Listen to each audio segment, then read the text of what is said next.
These high-ranking millionaires are going to share their secrets on how to start a business and why yours has been failing. I've got 3 boxes here. One of them contains $1,000, one of them contains $10,000, and one of them contains $100,000. And these 3 are the Avengers of entrepreneurship on the internet. So you're going to tell me what you would do with that amount of money to build a scalable business. So do I get to keep the money? Is that how this works? yeah. Okay, so I would... 3 highly successful entrepreneurs with 3 very different perspectives. This is the ultimate masterclass in creating and scaling your businesses to make millions. There's 2 paths to making money quickly if you don't have any. And the first path is go find the best entrepreneur and go work for them. Learn as much as you can. Totally agree. Like Kim Kardashian was Paris Hilton's assistant, and she learnt the playbook for being famous, and then she took it to a new level. And then the second way is high risk but highest reward. Go do it yourself. In the first business that you start, you're going to be learning the game of business even more than you're learning the business that you're doing. Things like if you wait 8 seconds after you ask someone to buy, you close 30% more sales. And there are actual studies now that show that if I'm a woman, you make more money if you do one thing. You wear makeup, which is wild. And what about making content? Building a content empire that builds your business. This is brand new to a lot of people. And so a lot of creators online don't think about how do I monetize on top of this. Right, and I can name some TikTokers with 50+ million followers that have had failed launches because they have views, but they have 0 influence. And in order to create influence, there's 4 things. So number 1 is... Okay, so let's go on to simple, actionable frameworks. So I have a framework in order to raise money. I have a framework for pitching. And I have one that can increase sales by 20 to 40%. And then if you want to know if your business is going, right? So that's profit. Yeah, exactly. And then the O stands for operations. So operations being, can this thing actually scale over time, or will I really have a job, not a business? And what's the difference there? The difference between the 2 is if you have a job, not a business, that might be, for instance, without AI, if my entire business was just me talking continuously to camera and I'm an actor, it's really hard to turn acting to a business, right? You're trading time. Right. You're still an employee, you're just self-employed as opposed to a business owner. And there's a real difference between a CEO and a self-employed person. And then the A stands for advantage, which is, do I have an unfair advantage in my business? I think over time, all arbitrage windows close. So if you don't have some sort of advantage, it's hard to stay in business over a long time. An advantage might be, I have distribution because I have social media, so I can get more eyeballs. I can figure out how to talk to 2,000 people quickly because I can do it via video as opposed to knocking on 20 doors. Or it could be logistics, or it could be 10 years of experience in an industry. And then the T stands for TAM, total addressable market, which goes back to the doggy teeth issue, which is, is this a real market that enough people are interested in, that I can build a business that is big enough for me? And, to Alex's point, I don't think everybody should try to play the $1 trillion or $1 billion game. In fact, I think it can be quite miserable to strive for billions. And so the total addressable market for your local fruit stand in your community may be a perfect amount of income for you, but let's actually know what amount of income is reasonable for you. And the cool thing about entrepreneurship in like today's age, the data is available everywhere. And so in private equity, you would take this model like that. So you'd go moat, I take them, and for each one, I rank them 1 to 10. And businesses, so margin, operations, advantage, total addressable market. Each one of them, a 10 is perfect, a 1 is the worst you could have. And businesses that are better than 30 across all 4, well, that's a fund it. That's a fundable business model. Businesses that are less than 30 but more than 20, that's a fix it. You've got some problems in the model. And businesses that are less than 20, that's a flee it. This is probably not right for you and a hard business to do. I think it's not just the people who are looking for a new opportunity or people who don't currently have a business. I personally think at the moment, every single person on the planet who has a business should assume that their business is on borrowed time, because AI is going to disrupt everything. And in that disruption, everyone has the opportunity to rethink whether they want a different opportunity or whether they want to pivot. It's the perfect time. I look at simple things when I'm thinking about, is it a good opportunity? I think every good business is built upon somebody's case study. So when I look at not just businesses as a thing on their own, I think businesses as a thing on their own have to be taken in consideration with who's the entrepreneur. So something that's a great opportunity for Cody may be just a disaster for me, and likewise. So I'm looking at the background of the entrepreneur. Do you have a case study to leverage? Do you have knowledge? Do you have a network? Do you have resources? Have you got a reputation in something? Because those are the things that we can then leverage. And then I'm just going to have a look at 3 little things. I'm going to say, this idea that you've got going forward, does this address someone's pain, right? Is there some sort of problem that this solves? and we could measure that, right? Because people pay to move a metric. They love to move some sort of a number. So is there a pain that we can measure, and can I take people out of that pain based on my story? The next thing is, does that type of person who I'm going to solve that for, do they have money to spend? Because ultimately, 60% of all the money is in the top 10%. So the top 10% have about 60% of the available disposable income. So groups that tend to have money is business owners, executives, people who've got accumulated wealth. So you're looking at like some sort of indication that you're selling to a group of people who have money. Underneath that top 10%, Amazon's already got them, McDonald's has already got them.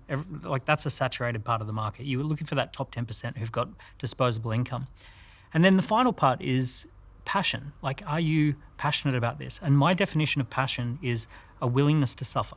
So it's not, do you get joy from it? Not, are you super happy from it? It's, are you willing to suffer for this? Are you willing to have delayed gratification? Would an objective third party who looks at your behavior, who looks at the way that you show up in the world, would they agree that you seem to be willing to push through difficult times in order to have this? So those are some of the conversations I'd have with anyone, and not just people who are starting out, people who have already got a $100 million business. It's like the adult marshmallow test, basically. Yeah, I think Cody had a great framework in terms of thinking about this from an investing perspective for the people who are considering starting their first business.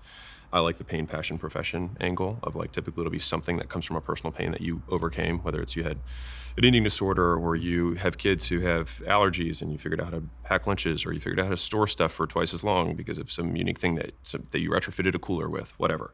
Some passion, which is just like a hobby that's you're deeply interested in, or it's a profession, so something that you already currently do. Like in a way, this is, I think, one of the easiest self-entrepreneur, self-employment path is just going from employed to self-employed, doing the same thing that somebody already pays you for. Mm-hmm. So like you don't need to worry about like market risk of like, I wonder if accounting is still going to be desired by other people. Like right now, because everyone's so interconnected, like remote work and being able to be fractional, like many people can start kind of mini consulting businesses doing, because a lot of businesses and entrepreneurs are very bad at allocating resources. And so they have a lot of, quote, full-time employees that are working 20% of their effort and still keeping their paycheck. And at the end of the day, like they do enough to keep their job, but not so much that they are nearly at their full discretionary effort. And so all of a sudden you think, okay, well, I could probably do the same work for half the price and the entrepreneur be willing to pay it.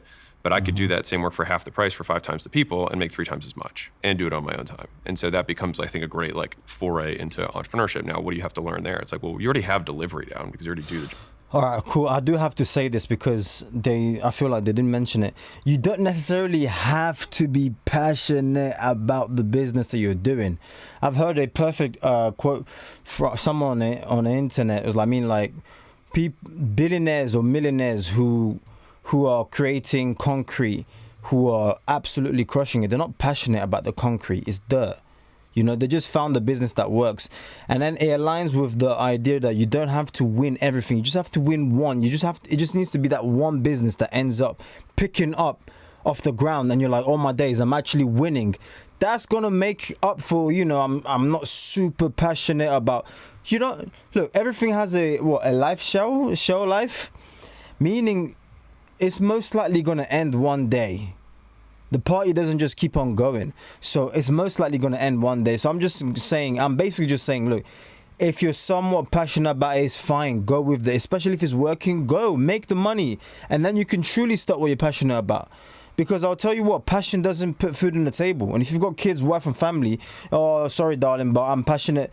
No, that's not job. You understand? You just have to learn how to promote. It's just like, how do you reach out to people and ask them if they want what you have and then get them to trade you money for it? Mm-hmm. That like at least takes half of it out of the equation. And almost all 3 of those, pain, passion, profession, you already have kind of the back end. Like you have the pain, you figured out the thing. The passion, you've already spent all this time loving this thing. So you've already done a lot of the work and research. And so really you just need to learn the front end, which is like, how do I promote and how do I sell? Right? How to get someone to give me money for it. And then in terms of how much money you make, I think Daniel had a great perspective of like, sell to the rich. Like they're the ones who have the money. And if you sell to rich people, you get to sell at rich people. I agree with that one. More fun. And so, I mean, I'll give you a simple example. I have a CRO company that that we do a conversion rate optimization across our sites and our portfolio. And so if that company works with an e-commerce business and they, add 10% to, top line and goes from 1 million to 1.1 million, they make $100,000 of value. If they work with an e-commerce business that's doing $100 million a year and they do the same exact work and they add 10%, they add $10 million a year. So it's 100 times more in terms of value that's being created. And so fundamentally, you have the value to create, your ability to negotiate a slice of that pie, how unique that is. As in, for example, I could have plenty of sales guys who are like, hey, Alex, I could sell millions of dollars of stuff for you. I'm like, yeah, but so could every other salesperson. So you have significantly less negotiating power, even if you have the negotiating skill, just because many other people can do it, right? And then the final component is risk. And that's the one that I would multiply everything by, which is how much risk do you take on? People often say this idea of selling to the rich, but as you explained it there, what it actually sounded more like is sell to the person who's going to yield the most returns from your skill.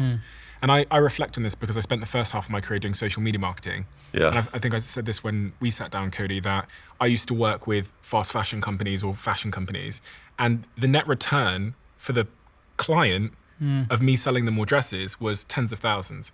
I then left that business and spent 2 years working in psychedelics in the biotech industry, where if this was around the meme stock thing, where if they could galvanize people on social media to care about their stock, the upside, the swing was billions of dollars. I was the only employee in this biotech firm that ended up listing on the NASDAQ for $3.2 billion.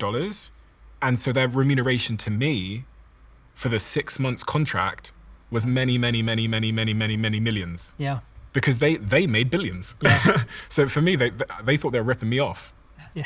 And I think about it, funnily enough, when you put the same company on different stock markets, the company is worth wildly different. And I think the same about our skills, where think about the stock market where you're trading your skills. Yeah. I've got a small example of that, really small example. There was a guy who we worked with who was an occupational health and safety consultant.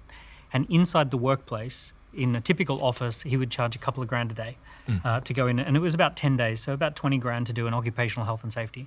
And I asked him the question, what is the most dangerous workplace you've ever worked in? And he says, well, there's this type of manufacturing that has lasers, freezing stuff, boiling stuff, lava, the sharks, the whole thing, right? Whatever it is. And not actual sharks, but you get the idea. And I said, do you know how to solve the problems of that workplace? And he says, yeah, I absolutely know how to fix those problems. I said, why don't you position yourself and why don't you run a campaign that you're one of the best in the world for that and that you're actually going to just run a campaign around that? Within a year, his day rate had gone to 20,000 a day from 2,000 a day, and a typical engagement had gone up to 400 grand, mainly because he went from, the same skill set, expertise, but he applied it to a much more valuable environment. Podcasting is somewhat similar, because if I podcast in the UK, the amount of money I get per view from YouTube is half, versus if I do the same activity, the same amount of effort, the same amount of hours in the United States, the platforms pay me double for the same amount of views. And I think many of us are trying to get a pay rise from our boss or whatever, but actually thinking about, are you trading your skills on the highest return market is a great way. I used to hire writers at my old company, and those writers would be paid, $30,000, $40,000, $50,000, whatever it was in the UK. When I was working in biotech and we were looking for someone that could write about biotech, it was $250,000 in the salary. It was 5 times more for the same fundamental skill of writing. I think and I believe for YouTube Stephen Bartlett just hit the nail literally on the head, because even for YouTube it's the exact same thing. The CPMs are completely different, and that's what he's talking about.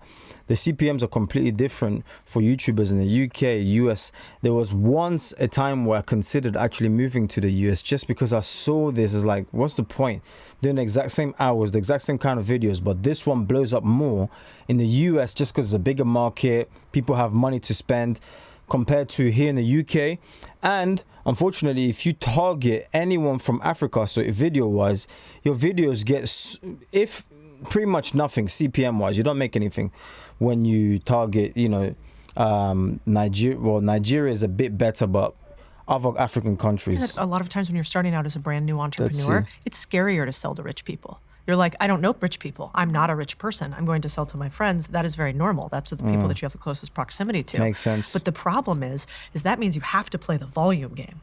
And the volume game is actually really hard. It's hard to get a lot of people to buy your thing. Incredibly difficult. It's actually much easier to get a few rich people to buy your thing. And so, we had this home inspection company, and I didn't know it at the time, but he was telling me they were having like major cash issues in their business, and I could kind of tell, because when an entrepreneur is under stress, like you can sort of see it. It's a visual thing too. And he was about 45 days away from running out of cash. And when I was sitting down and talking to him, I was trying to understand his business. Home inspection has been around forever. It's a normalized business. This business works. It functions. It has good margins. It's a roll up for private equity. The business model is not the issue. So what was the issue? The issue was their client and their pricing. So he was trying to be the home inspector for everyone at a lower price point. And what does that mean? It means it was actually really hard for him to advertise because he wasn't niching down. He was competing with all of the major players. And he had very little margin because he was competing for people who couldn't afford very much in their home inspection costs. We made one change, which is we just said in front of his business name and in all of his ads, luxury home inspections instead of just San Diego home inspections or whatever city he was in previously. And that one change increased his margins by 45%, and they saved his business. He didn't do more volume. He didn't hire more people. He didn't get smarter. He didn't get better. He just sold to rich people instead. And because that increased the surface area that he was covering, so each house was like, I don't know, thousands of dollars instead of a couple $100 to inspect, his business was saved forever. And so I think protecting your profit is so crucial when you start a business, and nobody tells you that because it feels safer to sell things cheaply to people who don't have very much money. But there's that old adage, which is, try to work with a $50 client and they will say, I need everything under the sun for this $50 I'm going to give you. And then go to a $50,000 client and they'll say, wire sent. And so, So true. in the beginning, go for the 50,000. Yeah. And the last thing I'll say on that is also when you're a young gun entrepreneur, a lot of times people who have money, they got there through business 9 times out of 10.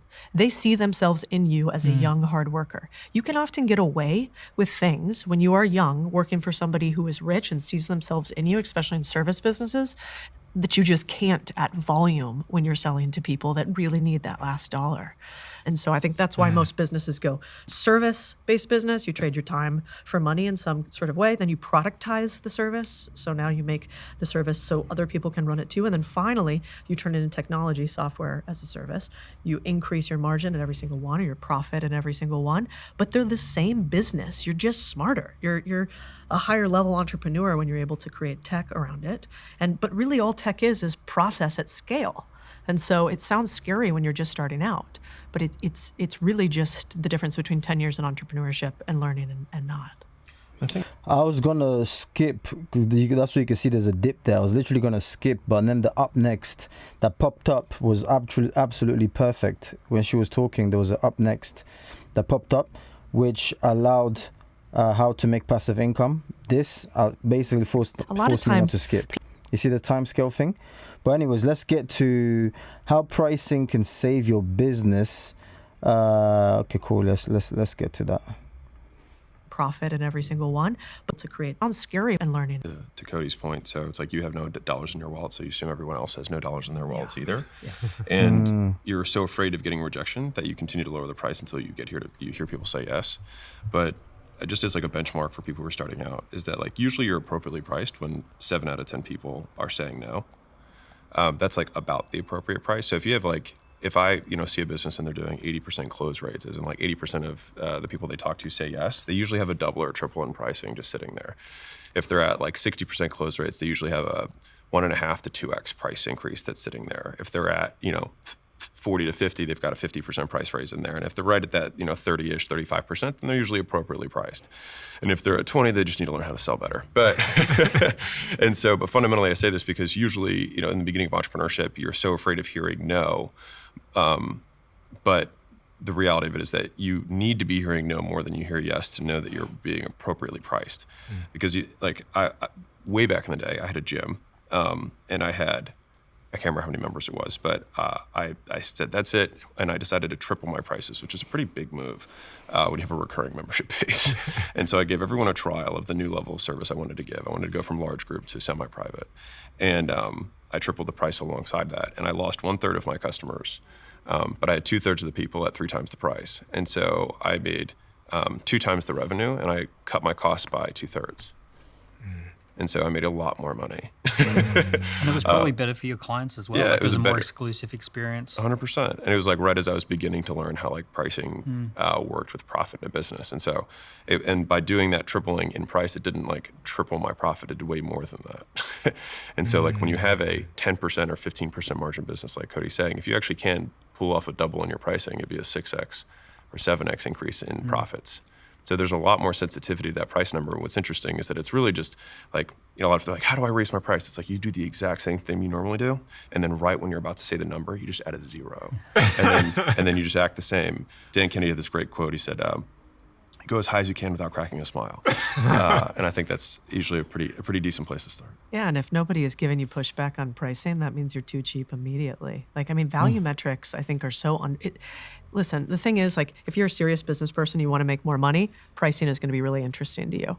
If you're not a serious person wanting to make a lot of money, pricing seems like such a boring conversation. This will never go viral on the internet except for people who actually are in the game of business. And they understand that pricing saves businesses. And the thing that I learned that I thought was like wrong at first, and I'd be curious if you guys were the same, I thought it was wrong to charge different people different prices. I was like, no, everybody gets the same price. That's the right way to do business.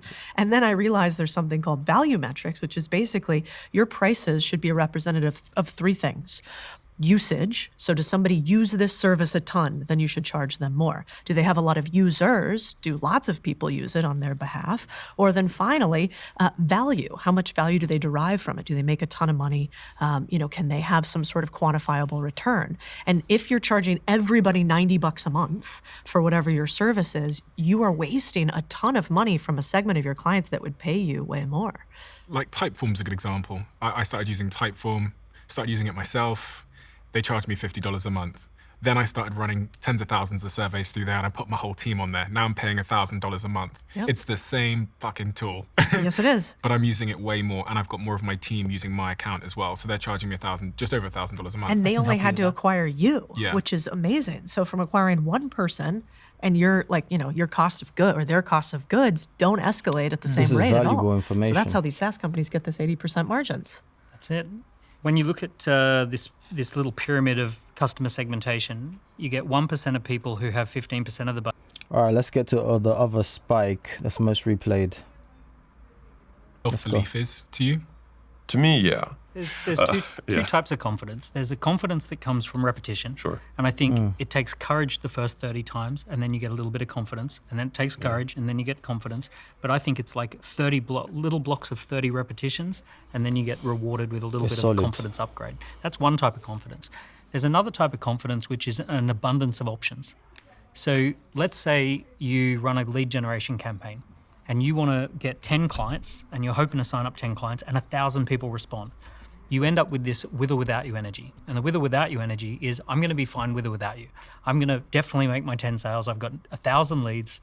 I've got 10 sales I can make. So therefore, it's out of balance. Mm-hmm. I go back and forth on this because the good thing about today, actually, is I think people do less than ever, but think that they do more than ever in entrepreneurship. Then there's another type of confidence that comes from, I started with nothing. How am I going to lose? How can I lose when I start from nothing, with nothing? And I think that's where most of us can relate, where it's like, just put in your mind, I had 0 when I first started. So what is there to lose? I can't lose more than 0. I mean, you can go in the minus, that's if you get in debt, but we're not saying get in debt. So there's not really much I can lose. And that, my friend, is a dangerous man, a man or woman that has nothing to lose. Oof. So we have a lot of mental masturbation that goes on. I've thought about this a lot. I've really pondered it. I've wondered about this. I've worried about it, etc. Right? I've watched all these videos. I've consumed all this stuff, but I've actually done nothing. Keep watching the videos. And like and subscribe. But if if you take the quantity advice, then what That's you do when you perfect try to go timing, get a Stephen job, Bartlett. let's say, whether it's a job that you have in your business or you're trying to get an actual job, then you just go and you apply to 15,000 of them. I actually think you'd be much better off by applying to 5 and doing as much work as it would take to reach out to 15,000 to obsess on those 5. And so even if you haven't done 10,000 hours of painting somebody's house, if you go and sit down with AI, get in front of Perplexity, and you write down, okay, what does the average painting job cost? What are the problems that come up with painting jobs? Who is the most expensive? How do I upsell them? And you put together a package that is like, here is everything that you think you need to know data-wise on this job that I want. Like, you will be the 1%. Nobody preps for anything anymore to the degree that you need to execute. And so I don't think you always have to do the job if you do the preparation to show that you care about the job. And just think about it. Like, how many times have we all had people reach out to us and they're like, I want to come work for you, or I want to come get this job. And they're like, hey, can I send you a video of XYZ? And if I do it, then you'll hire me. Or can I do a sales pitch for you? You know what you should actually do? Make the video. Make the video, put together an entire prep document, put together a strategy document on why I should hire you, and make it so that it is almost impossible for somebody to say no to you, because it shows how obsessed you are in a world of super curious, uninterested, not that deep obsession. And I probably have hired 15, 20 people solely because obsession is rare and competence is rare. And if you can show those 2 things, you can be people who have been doing it for 20 years. Because I know many painters. We own one of the bigger painting franchises in the country. And I know very many painters that have all the experience, but they don't know how to properly communicate it and show the preparation that they've already done. Let's talk So now we're about to get into how to make passive income. more leverage on my time. More leverage of your time. I personally like the idea of asset income versus passive income. So if you actually look at what's really going on with passive income, it's that there is an asset, and that asset is in some way generating income. So for example, you own a house and you get rental income, or you write a book and you've got intellectual property, and that intellectual property generates Some royalty passive income. yeah. So first there's an asset, income follows assets. So the first thing you need is an asset, and then you get the yield from the asset. And there's traditional assets, which are very, very good if you've already made money or you already have money and you want to park it somewhere and you want to stay ahead of inflation. Traditional assets are terrible for trying to make money. Give me an example of a traditional asset in this definition. I think of something like art, wine, and watches as more like a speculation, or perhaps a store of value. But then there's something else which is called a performance asset. And a performance asset is typically intellectual property, media, code, or data. And when you have these performance assets, if you can build these are ones you don't have to buy, you build them. So for example, you could write a book and now you've got intellectual property. You could build a system like a SaaS platform. And now that SaaS platform is in some way an asset, and you can rent that out to more people. You could build a database of 1,000 people and build a relationship with those 1,000 people. And then every time you write one email, it goes out to 1,000 people, and they have a little newsletter. So that's a performance asset. So typically when you look at the people around this table, we're very lucky to have a lot of performance assets, big followings, lots of media and content, books that we've written. So these are kind of like the performance assets that anyone can create. It used to be, until very, very recently, that you just couldn't build assets. Like it was very, very difficult. But we live in this magical moment where almost anyone with a phone and a laptop can start creating performance assets with intellectual property, media, data, and code. And then you can basically start the process of building those assets, and then those assets produce more income. Here's my conspiracy theory about passive income. And I think that passive income, it's a tax code, right? It is a real thing. It exists. You pay less money to the government if you have passive income than active income. Like, that's where the word comes from. But I think the reason that it's been so idealized is because there's an entire industry where people have told all of us for decades that they are better at managing our money than we are. That's the mutual fund industry, that's the investment industry, that's the real estate industry, that's the private equity industry. And they have said, we are professionals, and thus we will charge you 2 and 20. We'll charge you an investment fee on top of your assets for you to give us, the professionals, your money to beat inflation over time. The problem is that, to your point, they will never make you wealthy. Investing over time in those assets are great for beating inflation or making sure you have downside protection for your cash over time in order to Cash allow it to grow and preservation. have diversification. But they're very bad if you want to get rich. If you want to get rich, you're not going to get rich in mutual funds and sitting it in somebody else's private equity fund. I've been saying this for years. Oh, you don't really know what you're talking about. I've been telling people, hey, you might need to get a bit more speculative investment-wise. Obviously, making sure the company you're investing is sound and blah blah blah and all of this, because you're just not gonna make a ton of money from making your money sit in a mutual fund or whatever it is that you feel. S&P 500, no problem, that's fine. But I've seen people who are telling you to invest in the S&P 500 and they're rich already. It makes sense for them to preserve their wealth so it beats inflation. It's common sense. The people who get rich off those things, they do the active income. They're the ones who are running the private equity fund. They're the ones that are running the private equity companies, and they're the ones that are running the real estate. And so there's this fascinating world we live in, actually, where people think that it is better and more sophisticated to not teach you how to become capable Actually of running rich. your own business and creating active income, but that instead you're more sophisticated if you're on Wall Street. And so I think that passive income was actually, in a lot of ways, a way for the wealthy class to gain a lot of our assets. A But people Trojan click horse. it. And this is why there's a generation of younger people as well that are obsessed with trying to figure out how to make passive income. It's clickbait, isn't it? I think it's Forex clickbait, trading. but I think it's almost deeper than that. I think it is actually that it sounds, if Alex says this, I say it too, but like, invest in yourself. People are like, what does that mean? Of course I'm trying to, but how do I invest in myself? That's hard. I don't know exactly how to do it. What are you trying to sell me courses or tell me to buy your books or whatever? And that's the reaction. But the truth of the matter is that you Trust will never yourself be with your able to money. have the return on investment in somebody else's asset that you will in yourself. In You yourself, just won't. yeah. Okay, so let's go on to that then, investing in yourself. Wow, this is golden content, man.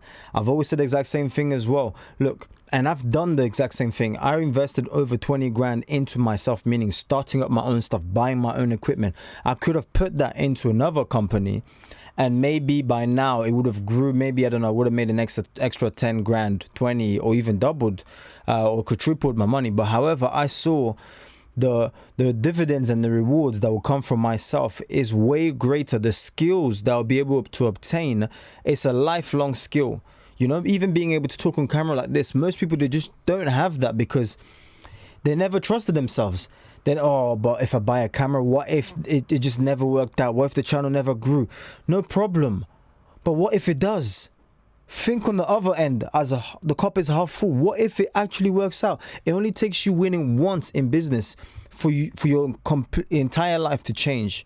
You know, trust in yourself a bit more. Go start that business, man. What are you waiting for? If you were starting out in your career today, without the skills that you have, without the audience that you have, and you had to Yes. choose how to invest in yourself, what is that investment you would make in yourself today in 2025? Powerful question, Stephen. I'm gonna give two answers. So I started at zero once, and then I've lost everything twice. And so I have done that 3 times now, starting from zero without a reputation or money.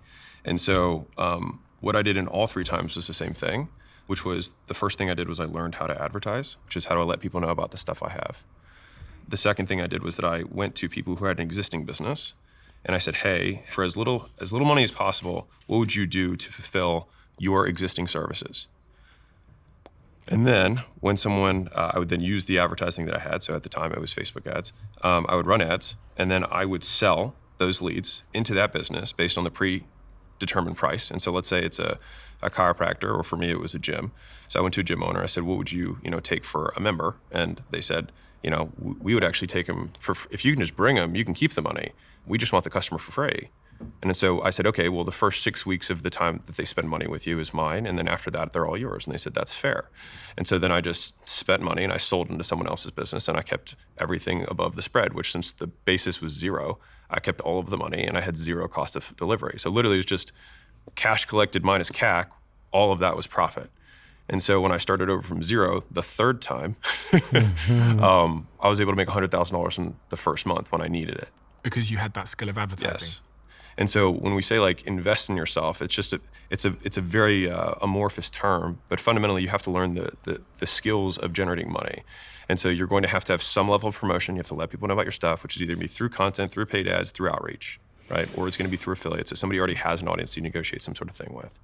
Honestly, so many businesses, like you can go to a chiropractor and say, hey, how little will you do 10 sessions for? And you'd be amazed. If I say, hey, I can bring you 100 people, how little can you do 10 sessions for? They might say $20 a session. Now I might sell it for 200, but that's on me. And I make my 90% spread and I don't have to do anything. I just have to promote and sell. And so that is an example of something that like I have done and did do each of the times when I needed to make money in the beginning when I had nothing. What skill that you currently have Yeah. would get you back to being a $100 million entrepreneur? So it's a really good question. I think it's actually stacking skills. So a lot of times, like when this question gets asked, basically the assumption is that you have to stay in the same vehicle. And so like the fastest way to make $100,000 is not the fastest way to make $10 million. But I might make $10 million faster if I started with $100,000. And so if I have zero, then I'm going to do something that costs zero capital and is pure skill, which is exactly what that was, right? Now let's say to actually start running those ads, I might need $1,000. And so it's like, I might drive Uber for $1,000, get my 1,000, then spend the 1,000 on ads to make my 30,000, and during that process I can reinvest that to get the 100. Okay, great. Now I've got the 100. Now with the 100 I can flip that into, and the key of each of those is that none of those are really businesses per se, and that like I can just walk away from them whenever. I don't have ongoing delivery or ongoing commitments. And so that gives you a lot of flexibility. And I mean, I think there are a lot of entrepreneurs, at least the ones that I know, have had these moments where they needed to generate a lot of capital in a short period of time and have a few kind of like fast money skills that they don't flex normally because there's caps to them, right? What I think is cool about entrepreneurship too is we can all do it. You have to find your unfair advantage. One of your unfair advantages is you're very good at paid promotion and getting to the masses, right? That was never really my unfair advantage. I think there's two different ways you could do this. One would be promotion. So are you an incredible salesperson to go direct to a ton of people? The other way is partnerships. And I think you can think of these different ways. Promotion could be B2C often, which is like going direct to consumer. Often partnerships is B2B, going to a few big people. I think of partnerships as employment, which is a very fast way often to make money too. Like Jack might make way more millions with you than he does individually. And so my background, when I didn't have any cash, I didn't know how to go to people directly. I didn't know how to do paid ads. I wasn't sure how to do promotion, which is a volume game that you have to be good at. So I went towards partnerships. I said, I can get to fewer, B2B. bigger, faster. I can't get to many fast. And so I think there's like two paths to making money quickly if you don't have any. And the first path has less risk, but perhaps mid-sized returns. And that is go find the best entrepreneur, founder, business builder you can find, who you can still get to on a daily basis in some way, and go work for them. Learn as much as you can, earn as much as you can. As you learn more, ask for more continuously over time. This is how, Sheryl Sandberg is one of the richest people in the world, and she's never had her own business, right? She's only worked for other people, and she's doing just fine. So I think that's the first way, and that would be what I would call partnerships or employment. And then the second way is to go do it yourself, right? Which is high risk, but probably highest reward. And in that instance, you have to go and figure out how to get people to buy your things continuously over time. But like when I didn't have money in the beginning, I'd gotten out of finance. I didn't want to work for somebody else again. I was pretty miserable. I had worked for 1 billion hours for people in investment banking and asset management. And I had massive golden handcuffs. Like I made a lot of money. And I had no brilliant idea. I didn't have a business idea. I had no idea what to do next. And I'm pretty risk averse, actually. I was like way too scared to go do what you guys all did, which is start businesses from scratch. And so instead, I partnered up. I went to another company that needed to raise capital and get a few investments in it. And I went to them and said, I can raise money from a few of these people that I know. If I do that, can I negotiate a little bit of equity in the company? Can I negotiate upside return for the money and dollars that I bring in? And I want to be a partner in the company. And so you don't always have to start your own thing. If you can negotiate with partnerships, I think sometimes you can skip to the front of the line if you're not a great natural salesperson, or marketer. And so you really just need to decide which one. And neither. Now how to build influence, basically, that's what they're about to get into, because that previous part was very long, dragged out. Even the it was down. But anyways, yeah, let's get into it. Education. And so Rihanna and Drake, I see both as entertainers. Now, what's interesting is that where do they have influence? So she used the word intent, but fundamentally I say, like, how do we increase the likelihood someone complies with a request or complies with a solicitation, right? If I tell you to do something, we've all seen some creators who have tiny audiences, but if they say, hey, go do this thing, they have 100%, not really 100, but they have a huge conversion on a very small audience. And then other people, I can name some TikTokers right now that have, 50 plus million followers that have had 13 failed launches because they have views, but they have zero influence. No one listens to them for their advice. And so in order to create influence, there's 4 things. So number 1 is, and so I just remember SPCL, right? So you have status. So somebody who controls scarce resources. So a bartender at a bar, there's alcohol behind them. It's a scarce resource. In the bar, they have status. When they walk outside of the bar, no one cares about them. But in the bar, they have status, right? So they give influence. The second is power. And so power is basically say-do correspondence, meaning if I tell you to do something, follow these instructions, and a good thing happens, then I'll increase the likelihood that you comply with the request in the future. And so, like, for example, Martha Stewart was the first self-made female billionaire, and I think there's a huge amount of reasons for that. And one of the biggest ones is that she literally gave people recipes, and they followed the recipes, and they had a good thing happen.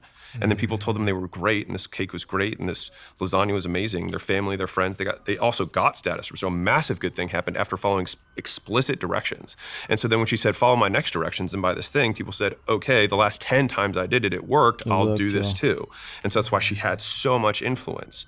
The next is credibility, which is, do you have proof, right? Now, all of these can happen at the same time or separately. So I'm trying to give more isolated examples for each of them, but like one thing can check multiple boxes. So if I say, hey, I sold a company for $46.2 million, I have money, which is where the status comes from, but I also have credibility that the stuff that I do works. I wouldn't have power yet, though, until I say, hey, if you take what you're currently doing and then add a bonus, urgency, scarcity, a guarantee, think about a value equation, all of a sudden you can sell it for way more money, and then you follow those instructions, and then you do make more money, then you're like, now I'll be more likely to comply with this person's request in the future, and so then that person gains influence. And then the fourth L is likeness, right? Do they look like me? Right? Do they act like me? Which is both, physical, but also psychographic. Like, do they share the same values as me? Are they similar? And so if I have 2 people that both have SPC, so they have status, they have power, they have credibility, and then one of them just also looks like me, I'm more likely to listen to that person. So each of these are additive. So if you have all 4, you'll be more influential, right? And so laddering this back up to conversion, we think, okay, well, if I'm going to make content with the purpose of conversion, then I want to make stuff that demonstrates these 4 things. Right? And so that is why educators typically have significantly smaller audiences, but can usually generate a lot more money than entertainers can. And entertainers typically can monetize almost exclusively through sponsorships as the most efficient means or vehicle. Now, where does an entertainer have influence?